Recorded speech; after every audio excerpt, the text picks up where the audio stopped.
Content में हम परिवार के प्रकारों के बारे में चर्चा करेंगे। मानव समाज में विकास के साथ साथ परिवार के विभिन्न रूप अस्तित्व में आए हैं, जिन्हें समाजशास्त्रीय आधार पर विभिन्न विद्वानों ने अपने अपने अध्ययन, सुविधा, भौगोलिक परिस्थितियों, सांस्कृतिक परिस्थिति व आर्थिक व्यवस्था के आधार पर परिवार के भिन्न भिन्न प्रकार बताए गए हैं। अध्ययन के आधार पर विश्व के विभिन्न पारिवारिक व्यवस्था में भौगोलिक, सांस्कृतिक, आर्थिक आधार पर नवीन परिस्थितियों के साथ साथ सदस्यों की संख्या, विवाह का स्वरूप, स्त्री पुरुष की सत्ता, निवास, वंश नाम आदि के आधार पर परिवार का वर्गीकरण किया गया है, जिनका विस्तार से मौखिक वर्णन आज आपको बताते हैं।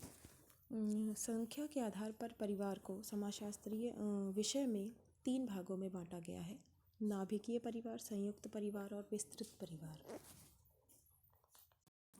नाभिकीय परिवार वह परिवार है जिसमें जो वर्तमान सामाजिक व्यवस्था का एक उदाहरण कहा जा सकता है सिंगल फैमिली, जिसके अंतर्गत माता पिता व उनके बच्चे साथ रहते हैं। इसमें ना तो दादा दादी का कोई नाम होता है या निवास स्थान होता है, और या फिर दूसरी पीढ़ी बिल्कुल वर्जित होती है। तो इसे हम इस तरीके से पारिभाषिक आधार पर कर सकते हैं, वह पारिवारिक व्यवस्था जिसमें पति पत्नी व बच्चे साथ साथ मिलकर रहते हैं, नाभिकीय परिवार कहलाता है। जो वर्तमान औद्योगिकीकरण, नगरीकरण के साथ साथ इस प्रकार के परिवार हमारे देश में बढ़ते जा रहे हैं। जहाँ जब पहले कृषि प्रधान था, जब आधी से अधिक जनसंख्या वैसे तो आज भी ग्रामीण क्षेत्र परिवेश में ही निवास करती, लेकिन पौराणिक स्थिति में संयुक्त परिवार की व्यवस्था थी। संयुक्त परिवार में 3 या 3 से अधिक पीढ़ी के सदस्य साथ साथ मिलकर रहा करते थे, जो अब विखंडित होकर आज नाभिकीय परिवार में परिवर्तित हो रही है। आधुनिक सभ्यता, संस्कृति व भौतिकवादी व्यक्तिवादी दृष्टिकोण ने एकाकी परिवारों को बढ़ाया है, क्योंकि एकाकी परिवार जो है वह पश्चिमी समाज का प्रतीक है, वह पश्चिमी समाज की देन है। पश्चिमी समाज में लोग अपने पति पत्नी व अपने बच्चों के साथ ही अलग निवास स्थान करते हैं, और उनके माता पिता या फिर दूसरी पीढ़ी के लोगों का उनके साथ निवास स्थान नहीं पाया जाता है। संयुक्त परिवार जिसमें 3 या 3 से अधिक पीढ़ी के सदस्य एक ही घर में साथ साथ निवास करते हैं, संपत्ति के सामूहिक स्वामी होते हैं, तो वह संयुक्त परिवार कहलाता है। यानी संपत्ति का विभाजन नहीं पाया जाता है, एक ही रसोई में बना भोजन करते हैं, सामूहिक पूजा में भाग लेते हैं और परस्पर नातेदारी व्यवस्था से संबंधित होते हैं। विभिन्न भारतीय विद्वानों ने इसकी परिभाषित भी किया है, जिसमें से ऐसी दुबे की एक परिभाषा को हम उदाहरण के रूप में ले सकते हैं।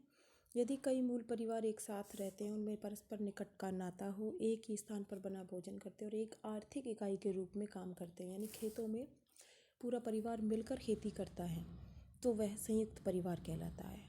इसी के आधार पर विस्तृत परिवार यानी संयुक्त परिवार से भी बड़ा परिवार, वह परिवार जिसमें एक परिवार के सभी रक्त संबंधी और कुछ अन्य संबंधी सम्मिलित होते हैं। ये एक पक्षीय या द्विपक्षीय यानी मातृपक्ष या पितृपक्ष कोई सा भी हो सकते हैं। ऐसे परिवारों के सदस्यों की संख्या बहुत अधिक होती है और इसमें सभी सदस्यों का निवास स्थान व कार्य एक ही होता है। वे परिवार के मुखिया को सम्मान की दृष्टि से देखते हैं।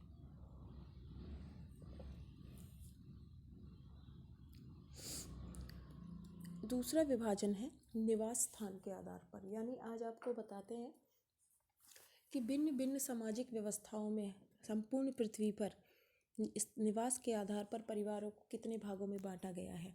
कुछ ऐसी स्थितियां हैं, कुछ ऐसी जनजातियां हैं जहां पर एक अलग ही व्यवस्था आपको देखने और पढ़ने को मिलेगी। निवास स्थान के आधार पर परिवारों को पितृ स्थानीय, मातृ स्थानीय, नव स्थानीय, मातृपितृ स्थानीय, मामा स्थानीय और द्विस्थानीय भागों में बांटा गया, यानी कि 6 भाग हैं। पितृ स्थानीय परिवार जो कि हमारे समाज की भी परंपरा है। जब विवाह के बाद पत्नी अपने पति व पति के माता पिता के साथ जाकर रहने लगे तो पितृ स्थानीय परिवार कहलाता है। यानी एक स्त्री को विवाह के बाद अपने पति या पत्नी के माता पिता के साथ जाकर रहना होता है। तो हिंदू समाज, मुस्लिम समाज, भील आदि पितृवंश के उदाहरण कहे जा सकते हैं। मातृस्थानीय परिवार इसके एकदम विपरीत है। जब विवाह के बाद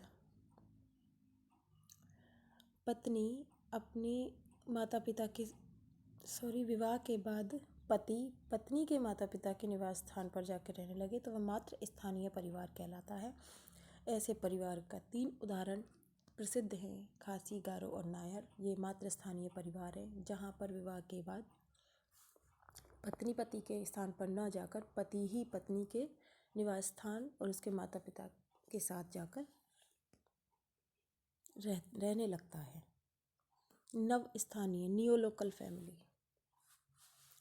जब परिवार में पति पत्नी विवाह के बाद न तो पति पक्ष या पितृपक्ष के लोगों के साथ न मातृ पक्ष के लोगों के साथ रहते हैं वरन अपना एक अलग निवास स्थान बनाते हैं तो नव स्थानीय परिवार कहते हैं। पश्चिमी समाज में ऐसी स्थितियां देखने को मिलती हैं कि विवाह के बाद वर व वधू दोनों अपना एक नया स्थान बनाते हैं। दोनों के माता पिता में से किसी भी स्थान पर नहीं रहते हैं। मातृ पितृ स्थानीय। कुछ ऐसे समाज होते हैं जहां नवविवाहित दंपति पति या पत्नी में से किसी एक के स्थान पर रहने के बाध्य न होकर के दोनों में से किसी के भी साथ रह सकते हैं। ऐसे परिवारों को मातृ पितृ स्थानीय परिवार कहा जाता है। मामा स्थानीय परिवार। मामा स्थानीय इसमें यह होता है कि नवविवाहित दंपति पति की माँ के भाई यानी पति के मामा के यहाँ जाकर रहने लगते हैं। विवाह के बाद पत्नी पति के मामा के यहाँ जाकर रहने लगे तो नव स्थानीय परिवार कहलाता है। वैंकोलोकल। ट्रोबियांडा द्वीपवासियों में इस प्रकार का उदाहरण देखने को मिलता है जिसमें विवाह के बाद भांजा अपनी पत्नी सहित मामा के यहाँ रहता है और मामा की संपत्ति में पूर्ण भागीदार होता है। भारत में मातृवंशीय परिवारों में कुछ क्षेत्रों में इस प्रकार के उदाहरण देखने को मिलते हैं। द्विस्थानीय परिवार। कुछ स्थानों पर विवाह के बाद पति पत्नी अपने जन्म के परिवारों में ही रहते हैं। कुछ विशिष्ट अवसर पर जन्म के विशिष्ट अवसर भी नहीं, पति पत्नी अपने जन्म के परिवारों में ही रहते हैं। इसके उदाहरण लक्षद्वीप, केरल और अशांति जनजाति में इस प्रकार के परिवार पाए जाते हैं। पति रात्रि को अपनी पत्नी के घर जाता है परंतु दिन में वह अपने जन्म के परिवार में ही रहता है। तो यह द्विस्थानीय परिवार के उदाहरण भी हैं। तो आज हम देखा कि निवास के आधार पर परिवारों को कितने भाग हैं। अब आता है अधिकार के आधार पर, जिसमें पैट्रियार्कल और मैट्रियार्कल 2 भाग हैं। पितृसत्तात्मक और मातृसत्तात्मक। जहाँ सत्ता व अधिकार पिता व पुरुष के हाथ में हो और पुरुष से अपने पुत्र के हाथ में जाते हों, हस्तांतरित होते हों, तो पितृसत्तात्मक परिवार कहलाता है। और जहाँ सत्ता व अधिकार माता से पुत्री की ओर हस्तांतरित होते हैं वह मातृसत्तात्मक परिवार कहलाता है। मातृसत्तात्मक परिवार खासी, गारो और नायर मातृसत्तात्मक परिवार का उदाहरण है जिसमें केवल स्त्री ही सर्वे सर्वा होती है और स्त्री से ही संपत्ति और अधिकार जो हैं उसकी पुत्रियों में ट्रांसफ़र होते हैं।